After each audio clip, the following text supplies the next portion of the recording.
नमस्कार। Learning YouTube channel में आप सभी का स्वागत है। मैं पूजा शाह।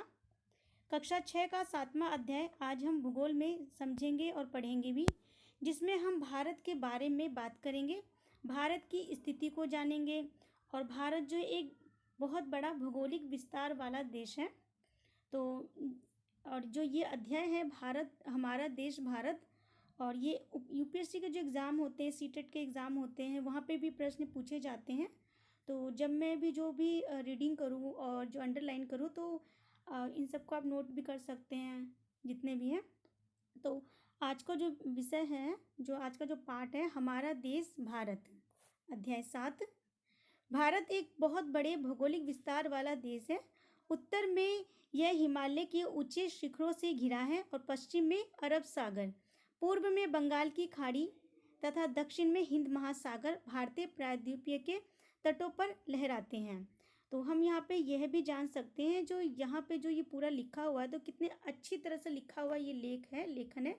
अगर हमें कभी हमारा देश भारत के बारे में निबंध लिखना हो, या फिर यूपीएससी के एग्ज़ाम में जो लिखने के लिए आता है, या कभी कंपटीशन भी होते हैं, तो कितने बेहतरीन तरीके से हमारा देश भारत के बारे में लिखा हुआ है। तो हम यहाँ पे ये जान सकते हैं।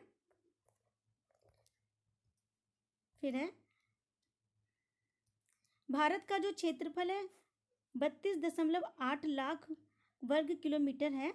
और उत्तर में कश्मीर से लेकर दक्षिण में कन्याकुमारी तक इसका विस्तार लगभग 3,200 किलोमीटर है, तथा पूर्व में अरुणाचल प्रदेश से लेकर पश्चिम में जो है इसका कक्ष तक इसका विस्तार 2,900 किलोमीटर तक है।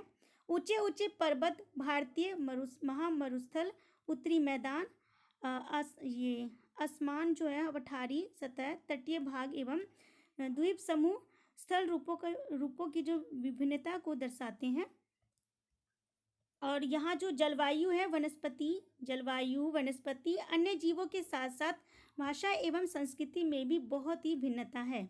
इस भिन्नता में भी हम एकता को पाते हैं, जो हमारी परंपराओं में दिखती है। यही कारण है कि हम एक राष्ट्र में बंधे हैं। वर्ष 2011 से अब तक जो भारत की जो आबादी है 120 करोड़ से अधिक हो चुकी है, और यह चीन के बाद विश्व का दूसरा सबसे अधिक जनसंख्या वाला देश है। और यहाँ पे जो प्रायद्वीपीय स्तर का वह भाग जो 3 तरह से जल से घिरा होता है, तो ये यहाँ पे बताया। और अब हम बात करेंगे जो हमारा देश भारत है उसकी स्थिति के बारे में। भारत की जो उत्तरी गोलार्ध में स्थित है कर्क रेखा 23 डिग्री, और जो फिर देश के जो लगभग जो मध्य भाग से लेकर जो गुजरती है दक्षिण से उत्तर की ओर, भारत की भूमि का विस्तार जो है 8 डिग्री 4 उत्तर तथा 37 डिग्री 6 उत्तर अक्षांशों के बीच है। पश्चिम से लेकर पूर्व तक भारत का जो विस्तार है वो 68, फिर उसके बाद ये 7 पूर्व तथा 97 डिग्री 25 पूर्व देशांतरों के बीच है। अगर हम इस विश्व की पूर्वी एवं पश्चिमी गोलार्ध में बांटते हैं, तो भारत की जो स्थिति किस गोलार्ध में होगी, वह बहुत बड़े जो देशांतर विस्तार लगभग 29 डिग्री के कारण यहाँ के दो छोर पर स्थित स्थानों के स्थानीय समय में बहुत अधिक अंतर हो सकता था। और इस तरह जो दूरी पर स्थित दो स्थानों के बीच का जो समय अंतर लगभग जो है वो 2 घंटे का होता है। जैसा कि आपने पहले भी पढ़ा है कि जो प्रत्येक जो 1 डिग्री देशांतर के लिए स्थानीय समय में 4 मिनट का अंतर होता है। और पश्चिम में गुजरात की अपेक्षा पूर्व के अरुणाचल प्रदेश में जो सूर्योदय है जो लगभग 2 घंटे पहले होता है। और आप पहले भी पढ़ चुके हैं, जो पहले भी जो हमने बताए थे, जो 28 डिग्री जो देशांतर के स्थानीय समय को भारत का मानक समय क्यों माना गया, और इस यामोत्तर को भारत का मानक यामोत्तर भी कहा जाता है ये। और अब हम बात करते हैं जो भारत के जो पड़ोसी देश के बारे में बात करते हैं। 7 देशों की स्थलीय सीमाएं इसकी सीमाओं से जुड़ी हैं, और जो ये 7.1 में जो है इन देशों के नाम भी बताए हैं, जैसे ये भारत, और यहाँ पे जैसे बंगाल की खाड़ी हो गई, अरब सागर, तिब्बत, नेपाल, पाकिस्तान। तो ये जो यहाँ पे जो ये चित्र में भारत के मैप में भी ये दिखाए गए हैं। और जो 7 महाद्वीप की जो 7 देशों की जो बात कर रहे हैं, भारत के जो पड़ोसी देश की बात करें अगर हम, तो ये यहाँ पे ये पूरा चित्र में दिखाया जा रहा है। फिर ये है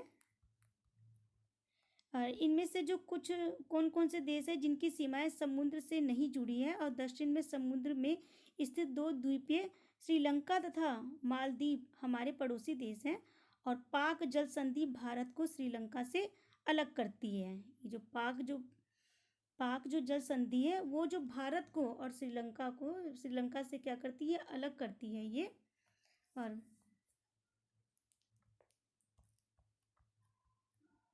ये आप मानचित्र में भी देख सकते हैं। ये जैसे यहाँ पे ये हो गया चंबल नदी, फिर ये भारतीय महामरुस्थलीय, गोदावरी नदी, महानदी, गंगा नदी, तो ये बंगाल की खाड़ी, तो ये सारे यहाँ पे दिखाया गया है। अब जो दिल्ली भारत की राजधानी है। राज्यों का निर्माण मुख्यतः भाषाओं के आधार पर हुआ है। क्षेत्रफल की दृष्टि से सबसे बड़ा राज्य जो है वो राजस्थान तथा सबसे छोटा जो है राज्य वो है गोवा है। और राज्यों को जिलों में बांटा गया है। अब हम बात करते हैं भौतिक विभाजन की। भारत में जो पाई जाने वाली भौतिक आकृतियाँ जो विभिन्न प्रकार की हैं, जैसे पर्वत, पठार, मैदान, द्वीप समूह। उत्तर में बर्फ से ढका हुआ जो हिमालय जो सत्तरी का जो कार्य करती है। हिम जमा आल्य का मतलब होता है बर्फ का घर। और हिमालय पर्वत को 3 मुख्य समांतर श्रृंखलाओं में बांटा जाता है। सबसे उत्तर में स्थित जो श्रृंखला को बृहत हिमालय या हिमाद्री कहते हैं। इसी श्रृंखला में जो विश्व की सबसे ऊंची शिखर है मध्य हिमालय और हिमाद्री के दक्षिण में स्थित है। बहुत से लोकप्रिय पहाड़ी स्थान यहाँ स्थित है। 5 पहाड़ी स्थानों के जो नाम है, नाम का पता लगाइए। जैसे शिवालिक जो है शिवालिक सबसे दक्षिण में स्थित श्रृंखला है। और हिमालय के दक्षिण में जो भारत का उत्तरी भाग, हिमालय के जो दक्षिण में जो भारत का जो उत्तरी मैदान स्थित है। और ये मैदान समतल तथा सपाट हैं। और ये मैदान जो सिंधु, गंगा, ब्रह्मपुत्र इनकी सहायक नदियों के द्वारा लाए गए जलोढ़ निक्षेपों से बने हैं। और नदियों के जो ये मैदान कृषि के लिए उपजाऊ भूमि प्रदान करते हैं। और यही कारण है कि इन मैदानों में जो जनसंख्या है वो अधिक है। भारत के जो पश्चिमी भाग में भारतीय महामरुस्थल स्थित है ये। और यह जो शुष्क, गर्म तथा रेतीला जो स्थल होता है, जहाँ वनस्पति की मात्रा बहुत कम है। और उत्तरी मैदानों के दक्षिण में प्रायद्वीपीय पठार स्थित है। इसकी जो आकृति त्रिभुजाकार है। और इसका जो धरातल है काफ़ी ऊंचा नीचा है। इस क्षेत्र में बहुत सी पहाड़ी श्रृंखलाएं और घाटियां स्थित हैं। और इसके उत्तर में जो उत्तर पश्चिम में अरावली श्रृंखला स्थित है, जो विश्व की सबसे पुरानी श्रृंखला है। विंध्य एवं सतपुड़ा भी महत्वपूर्ण श्रृंखलाएं हैं। और इन श्रृंखलाओं से होकर नर्मदा नदी तथा तापी जो नदियां बहती हैं। और ये पश्चिम की तरफ बहने वाली नदियां हैं जो अरब सागर में मिलती हैं। इस पठार के पश्चिम में जो पश्चिमी घाट या सह्याद्री तथा जो पूर्वी घाट स्थित है। पश्चिमी घाट का जो विस्तार एक समान रूप है, और जबकि पूर्वी घाट जो बीच में टूटा हुआ है। ये जैसे यहाँ पे जो पठारों में खनिजों, कोयला, लोहा, अयस्क की प्रचुरता है। पश्चिमी घाट के पश्चिम में जो तथा पूर्व घाट के पूर्व में तटीय मैदान स्थित है। ये आप नोट भी कर सकते हैं। और पश्चिमी जो है तटीय मैदान काफ़ी संकरे हैं। और पूर्वी तटीय जो मैदान होते हैं वो जो होते हैं अपेक्षाकृत चौड़े होते हैं ये। फिर वहाँ पूर्व की ओर जो बहने वाली नदियाँ हैं, जैसे महानदी, गोदावरी, कृष्णा, कावेरी बंगाल की खाड़ी में गिरती हैं। और ये नदियाँ अपने मुहाने पर उपजाऊ डेल्टा का निर्माण करती हैं। और जो बंगाल की खाड़ी में जो गंगा एवं ब्रह्मपुत्र नदियों के मुहाने पर सुंदरबन डेल्टा स्थित है। और जैसे सुनामी के बारे में एक कविता इन्होंने लिखी है, तो वो है यहाँ पे दिखाया गया है।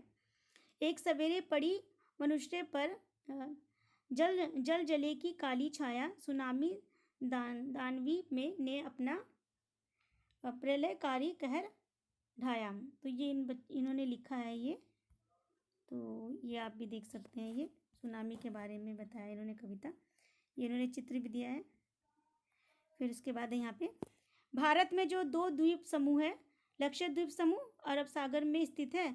ये केरल के तट से कुछ दूर स्थित प्रवाल द्वीप है। अंडमान एवं निकोबार द्वीप समूह भारत से दक्षिण पूर्व दिशा में बंगाल की खाड़ी में स्थित है। क्या आप जानते हैं कि जो कौन सा द्वीप जो है द्वीप समूह वर्ष 2004 में सुनामी से प्रभावित हुई है? तो ये आप नाम बता सकते हैं कमेंट बॉक्स में। और समाचार पत्रों तथा लोगों से बातचीत के जरिए जानकारी प्राप्त कीजिए कि जब सुनामी भारतीय तट से टकराती थी तो किस प्रकार लोगों ने अलग अलग तरीके से इस चुनौती का जो सामना किया था। और सुनामी एक विशाल सागरीय तरंग है जो समुद्र तल पर भूकंप के कारण उत्पन्न होती है। तो ये यहाँ पे पार्ट हुई। और उसके बाद हम अभ्यास की ओर चलते हैं। निम्नलिखित प्रश्नों के उत्तर संक्षेप में दीजिए। जैसे पहला प्रश्न है, भारत को कितने भौतिक भागों में विभाजित किया जा सकता है और उनके नाम लिखिए। तो भारत के जो भौतिक भाग है, जैसे द्वीप समूह, उत्तरी मैदान, तटीय मैदान, प्रायद्वीपीय पठार, भारतीय मरुस्थलीय, तो ये हो गए ये भाग। फिर दूसरा, ये पहला बता दिया मैंने। अब दूसरा है, भारत की स्थलीय सीमा 7 देशों से जुड़ी है, उनके नाम लिखिए। अब जैसे बांग्लादेश, चीन, म्यांमार, श्रीलंका, पाकिस्तान, नेपाल, भूटान, तो ये इसका उत्तर हो गया। तीसरा प्रश्न है, कौन सी 2 प्रमुख नदियां अरब सागर में गिरती है? तो वो है नर्मदा। ये तीसरा प्रश्न का उत्तर है, ये हो गया नर्मदा और तापी। नर्मदा और तापी हो गया। फिर चौथा प्रश्न है, गंगा एवं ब्रह्मपुत्र के द्वारा बनाए गए डेल्टा का नाम लिखिए। तो वो डेल्टा का जो नाम है वो है सुंदरबन नामक डेल्टा हो जाएगा। सुंदरबन जो नामक जो है वो डेल्टा है। फिर नेक्स्ट प्रश्न है, भारत में कितने राज्य तथा कितने केंद्र शासित प्रदेश है और किन्हीं 2 राज्यों की राजधानियों के नाम बताइए, पूछा है। तो भारत में जो है 28 राज्य है और 7 केंद्र शासित प्रदेश है। और पंजाब व हरियाणा की जो राजधानी है वो चंडीगढ़ है ये। फिर नेक्स्ट प्रश्न है, उत्तरी मैदानों में अधिक जनसंख्या में निवास करती है, क्यों? तो वहाँ पे जो क्या होता है, जो कृषि जो होता है उपयुक्त, जब कृषि होती है वहाँ पे तो उपयुक्त मात्रा में जो है मृदा प्रदान करते हैं वहाँ पे। फिर नेक्स्ट प्रश्न है, लक्षद्वीप को प्रवाल द्वीप कहा जाता है, क्यों? जो केरल के तट से जो कुछ दूर स्थित होने के कारण जो है लक्ष्य को जो होता है प्रवाल द्वीप कहा जाता है। तो ये यहाँ पे इस प्रश्न का उत्तर हो गया। अब नेक्स्ट चलते हैं दूसरे प्रश्न पे। सही जो उत्तर उस पर चिन्ह निशान लगाना है। जो प्रश्न पहला है, हिमालय के सबसे दक्षिणी भाग को क्या कहा जाता है? ए शिवालिक, बी हिमाद्री और सी हिमाचल। क ख ग है ये। और इसका जो सही उत्तर है वो है क शिवालिक, ये उत्तर सही है। हिमालय के सबसे दक्षिणी भाग को शिवालिक कहा जाता है। दूसरा प्रश्न है, सह्याद्री का अन्य किस नाम से जाना जाता है? क अरावली, ख पश्चिमी घाट, ग हिमाद्री। तो इस प्रश्न का उत्तर जो है पश्चिमी घाट, ये सही है। ख सही है उत्तर। फिर तीसरा प्रश्न, पाक जल संधि किन देशों के बीच स्थित है? क श्रीलंका तथा मालदीव, ख भारत तथा श्रीलंका, ग भारत तथा मालदीव। तो इस प्रश्न का जो सही उत्तर है वो है ख भारत और श्रीलंका, ये सही उत्तर है। चौथा प्रश्न है, अरब सागर में स्थित भारतीय द्वीप समूह कौन से हैं?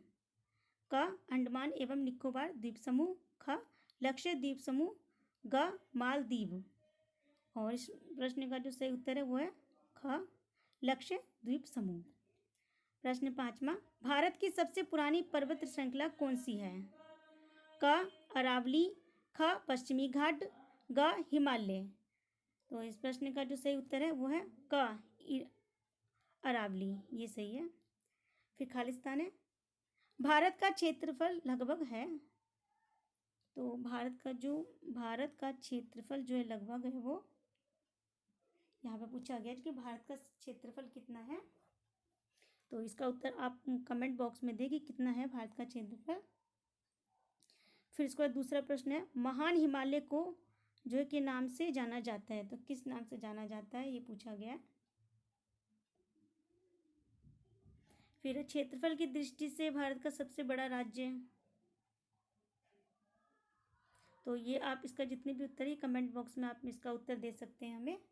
ये यहाँ पे जो है प्रश्न उत्तर हुए। तो आप मेरे लर्निंग यूट्यूब चैनल को सब्सक्राइब करें, लाइक करें, कमेंट करें और सभी तक शेयर भी करें। जो तीसरा जो प्रश्न खालिस्तान का है, जो नेक्स्ट प्रश्न उत्तर जो बनेंगे उसमें इसका जवाब दिया जाएगा, तो आप भी इसका उत्तर कमेंट बॉक्स में दे सकते हैं। धन्यवाद।